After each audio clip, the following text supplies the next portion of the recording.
Hello students, welcome to CRP academy. CRP একাডেমিতে তোমাদের সকলকে স্বাগত। তো আজকে আমরা করব আপকামিং রেলওয়ে গ্রুপটি সায়েন্সের সায়েন্স সায়েন্সের ম্যাথ ক্লাস। ঠিক আছে, ম্যাথ এখানে আজকে 10খানা প্রশ্ন উত্তর করবো। এইরকম আমি আরও 2-3টে সেট দেবো, সেখান থেকে অনেকগুলো প্রশ্ন উত্তর করে ফেলবো।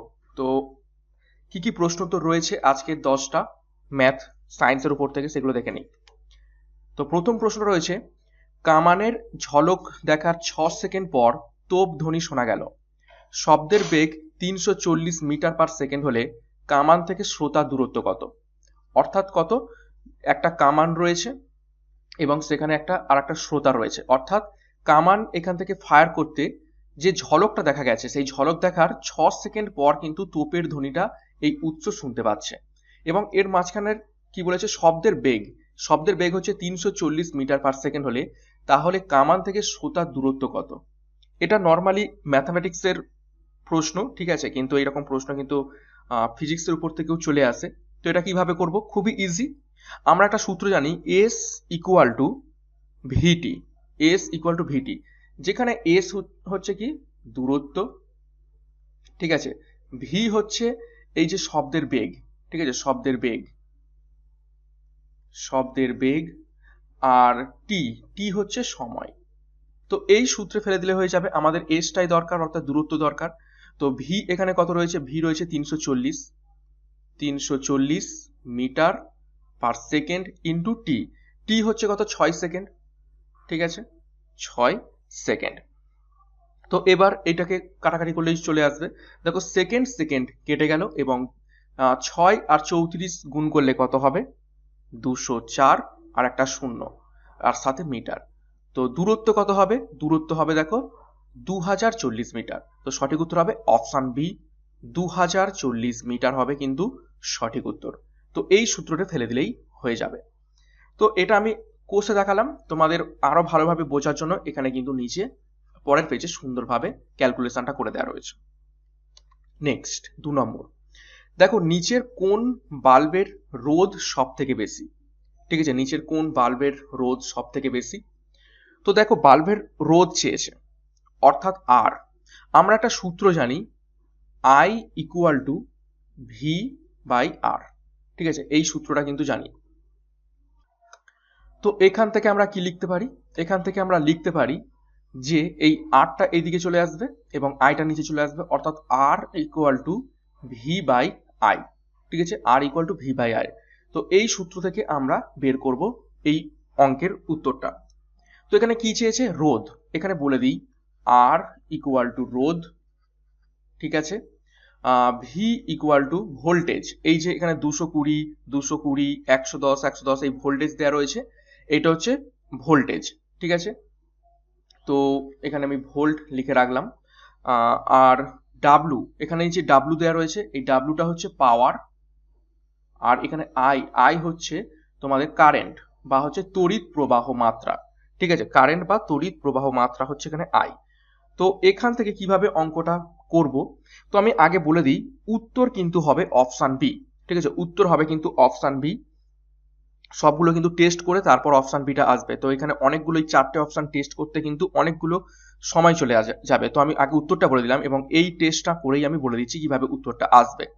দেখো, আর এখানে আমাদের বের করতে হবে, রোধ বের করতে হবে। তো আমি সূত্রটা বসাই আগে, R equal to V by I.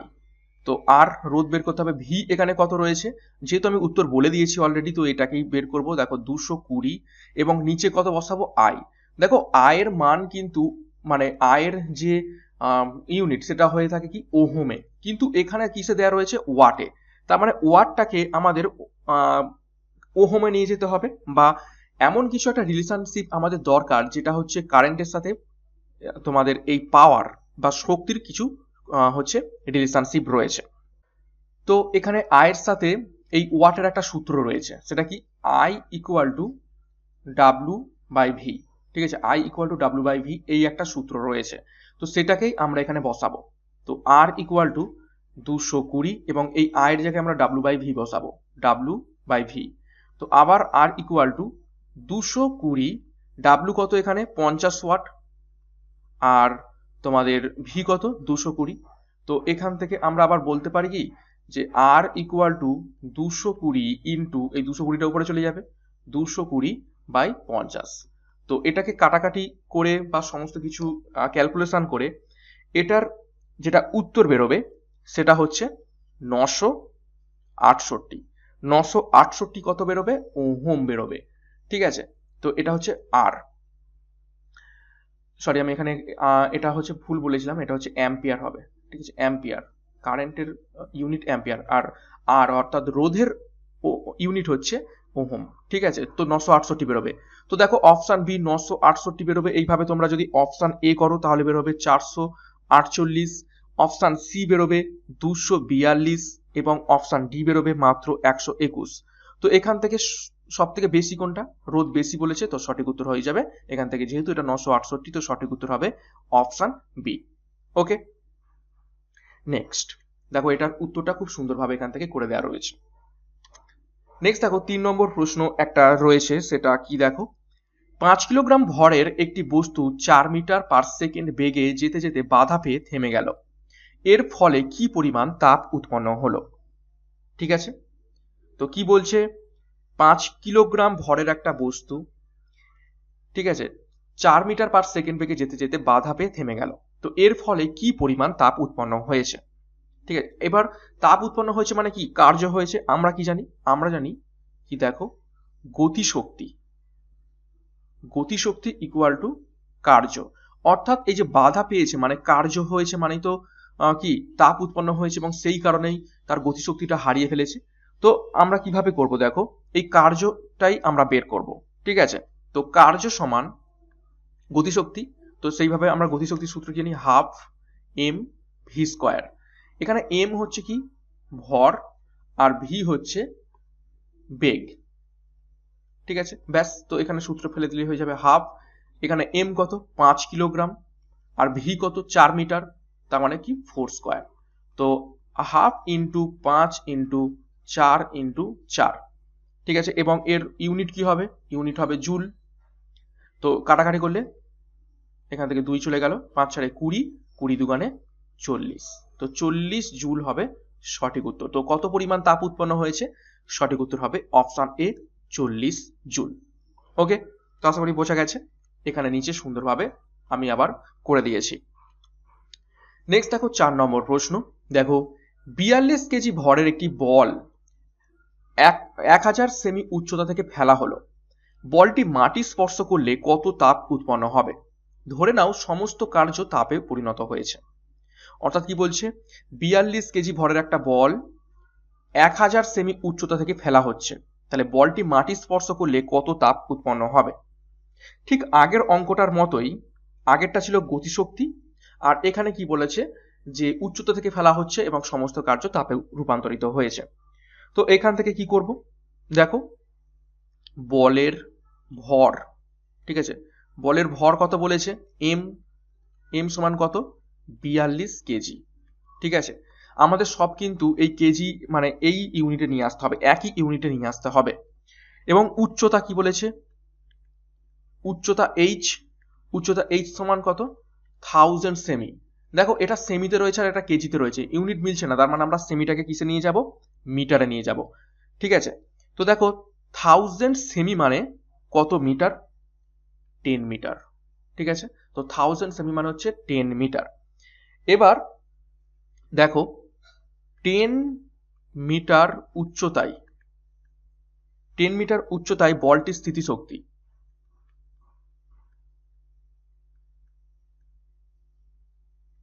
সমান mgh। ঠিক আছে, অর্থাৎ আমি এই গ্রাউন্ড থেকে একটা বলকে ওপরের দিকে নিয়ে গিয়ে এখানে ছেড়ে এখান পর্যন্ত নিয়ে গেলাম, তো এখানে যতক্ষণ নিয়ে যাচ্ছি গতিশক্তি, এবং এখানে যখন স্থির হয়ে থাকছে তখন স্থিতিশক্তি, যখন ফেলে দেবো তখন আবার গতিশক্তিতে রূপান্তরিত হয়ে নিচে আসবে। তো এই যে এই উপরে যে পজিশনে রয়েছে বলটা, এইটার যে স্থিতিশক্তি মানে এর মধ্যে যে পরিমাণ শক্তি রয়েছে সেটা হচ্ছে কি mgh। তো এই mgh-টাকে ক্যালকুলেট করলেই কিন্তু আমরা উত্তর পেয়ে যাব। ঠিক আছে, তো দেখো এম কত রয়েছে 42 কেজি। ঠিক আছে, এবং জি, জি এর মান কত, জি এর মান আমরা জানি 9.8, তো 9.8 এবং এইচ কত 10 মিটার, 10 মিটার। ওকে, তো এটাকে সম্পূর্ণরূপে ক্যালকুলেট করলে যেটা উত্তর বেরোবে সেটা হচ্ছে 4116 জুল। ঠিক আছে, 4116 জুল উত্তর কিন্তু এটা বেরোবে। তো সঠিক উত্তর হয়ে যাবে দেখো অপশন এ, 4116 জুল। এখানে কিন্তু সুন্দরভাবে বুঝিয়ে দেওয়া হয়েছে পরের পাতায়। নেক্সট দেখো 5 নম্বর প্রশ্ন করব। দেখো একটি গ্যাসের বাষ্প ঘনত্ব 32, নিচের কোনটি গ্যাসটির আণবিক ওজন? ঠিক আছে, বাষ্প ঘনত্ব 32। তো এটা কিভাবে করব, একটা সূত্র রয়েছে, আণবিক ওজন m সমান 2 ইন্টু বাষ্প ঘনত্ব, যেটাকে ডি দিয়ে বলে থাকি। তো শর্টকাটে বলতে গেলে m equal to 2 into D. ঠিক আছে, তো এমটাকে বের করতে হবে, আর 2 ইন্টু ডি কত বলেছে 32, তো কত হয়ে যাবে 64। তো আণবিক ওজন কত 64। তো সঠিক উত্তর হয়ে যাবে অপশন সি 64। নেক্সট পেজে করে দেওয়া রয়েছে। নেক্সট 6 নম্বর প্রশ্ন দেখো, 84 গ্রাম নাইট্রোজেন কত মোল নাইট্রোজেন? 84 গ্রাম নাইট্রোজেন সমান কত মোল নাইট্রোজেন? ঠিক আছে, আগে আমাদের জানতে হবে যে 1 মোল নাইট্রোজেন সমান কত। ঠিক আছে, তো আগে দেখো শুধুমাত্র 1 মোল এন, ঠিক আছে, এটা কি বলেছে, আমি বলছি কি এন, তো সেটা হচ্ছে 14 গ্রাম। আর যেহেতু এটা N2 রয়েছে, তার মানে 1 মোল N2 সমান হচ্ছে 28। ঠিক আছে, 28 গ্রাম। তার মানে আমরা এটা পেয়ে গেছি যে 1 মোল নাইট্রোজেন সমান 28 গ্রাম। তার মানে এটুকু বলতে পারি কি যে 28 গ্রাম N2 সমান 1 মোল N2। তো এবার কি চেয়েছে 84 গ্রাম। ঠিক আছে, 84 গ্রাম চেয়েছে। তো 84 গ্রাম 28 সাথে কত গুণ করলে 84 সাথে কত গুণ করলে 84 হয়? 28 সাথে কত গুণ করলে 84 হয়? 28 সাথে 3 গুণ করলে 84 হয়। তার মানে 84 গ্রাম N2 সমান 3 মোল নাইট্রোজেন। তো সঠিক উত্তর হয়ে যাবে অপশন সি। ঠিক আছে, তো 1 মোল যদি 28 গ্রাম হয়, তার মানে 84 গ্রাম কত হবে? এর সাথে আমরা 3 গুণ করলে তবেই তো 84 পাই, তার মানে 3 মোল। নেক্সট হচ্ছে সুন্দরভাবে দেওয়া রয়েছে। নেক্সট 7 নম্বর প্রশ্ন, দুটি রোধের সমান্তরাল সমবায়ের তুল্য রোধ 2.40। ঠিক আছে, এটা কি বলছে, দুটো রোধের সমান্তরাল সমবায় তুল্য রোধ 2.40। একটা রোধ 4 হলে অপর রোধটির মান কত? ঠিক আছে, এটা সূত্রটা এইভাবে করতে হবে আমাদের, 1/r equal to 1/r1 plus 1/r2। এইটা হচ্ছে কি, এই যে 1/r। তো দেখো এখানে এই যে গোটা আর বা সম্পূর্ণ আর যেটা রেখেছি সেটা হচ্ছে এই তুল্য রোধ।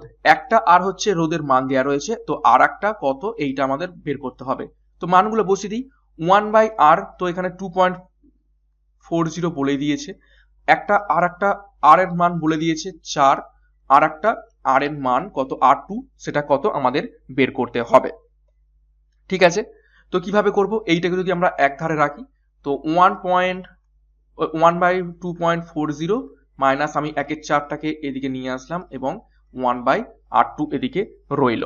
ঠিক আছে, তো এটাকে ক্যালকুলেট করলে সমস্ত যেটা বেরোবে সেটা হচ্ছে 1/r2 equal to 1/6।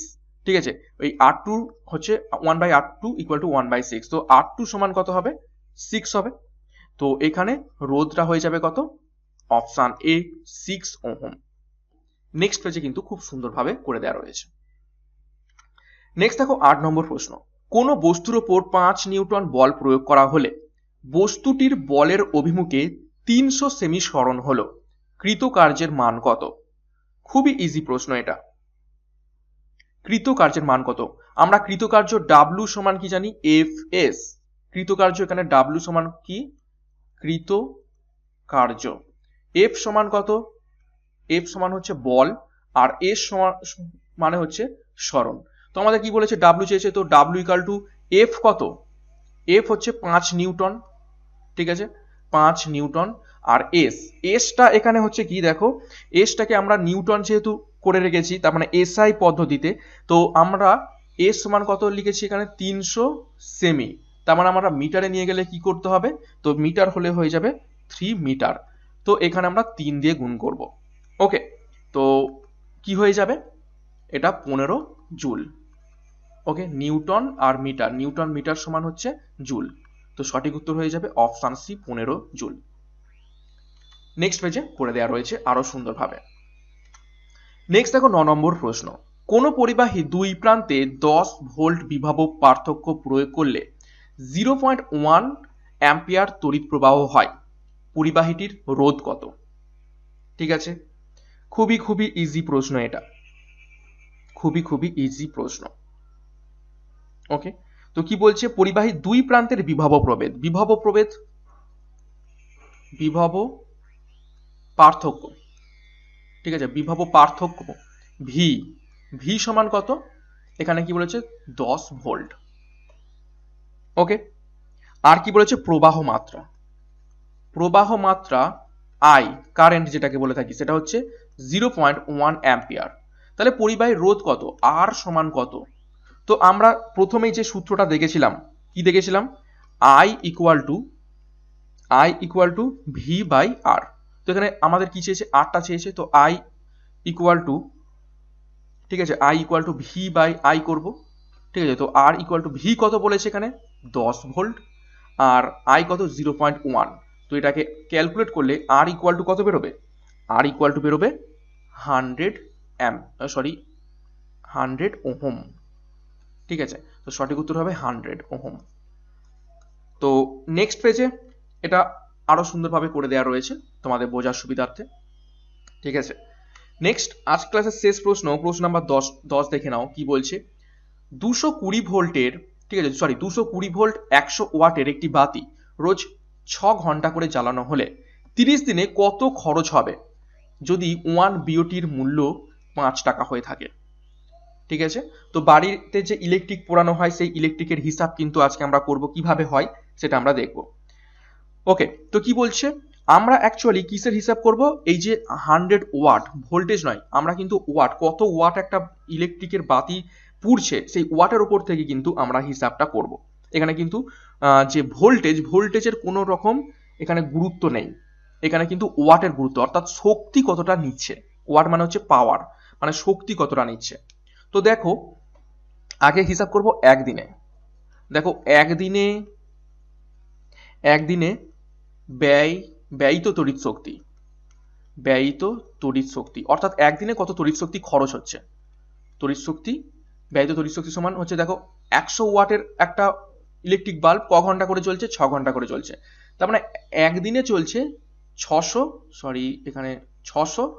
Watt hour, ঠিক আছে। একদিনে তড়িৎ শক্তি ব্যয় হচ্ছে 600 ওয়াট আওয়ার। এবার কি বলেছে 30 দিনে, তার মানে কি করব, 30 দিনে ব্যয়িত তড়িৎ শক্তি। তো কি করব, এই যে 600 তো হয়েছিল, এটা একদিনের হিসাব, তো 30 দিনে করলে কি হবে, 600 ওয়াট আওয়ার ইন্টু 30 দিন, তার মানে কত হবে 18,000 ওয়াট আওয়ার। তো এইটাকে 18,000 ওয়াট আওয়ারটাকে আমরা কিলো ওয়াটে নিয়ে যাব। তো এটাকে 18,000টাকে আমরা কিলো ওয়াটে নিয়ে গেলে এটা কি হবে 18 কিলো ওয়াট আওয়ার, ঠিক আছে, 18 কিলো ওয়াট আওয়ার।